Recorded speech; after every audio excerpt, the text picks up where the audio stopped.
4 ঘন্টার বেশি শুটিং করব না, কেন এমন কথা বললেন পরাণ বন্দ্যোপাধ্যায়? বড় পর্দা থেকে ছোট পর্দা সবেতেই একটা সময় দাপিয়ে বেরিয়েছেন অভিনেতা পরাণ বন্দ্যোপাধ্যায়। কিন্তু আজ যেন বয়সের ভারে তাকে সেভাবে ছোট পর্দায় দেখা যায় না। মাঝে মধ্যে বড় পর্দায় কিছু সিনেমায় দেখা যায় তাকে।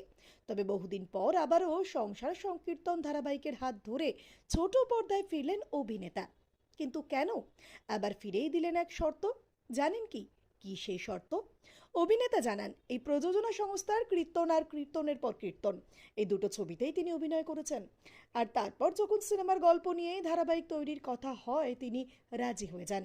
তবে তিনি জানান, তার তো এখন বয়স হচ্ছে, চোখেও খুব একটা ভালো দেখতে পান না আগের মতো।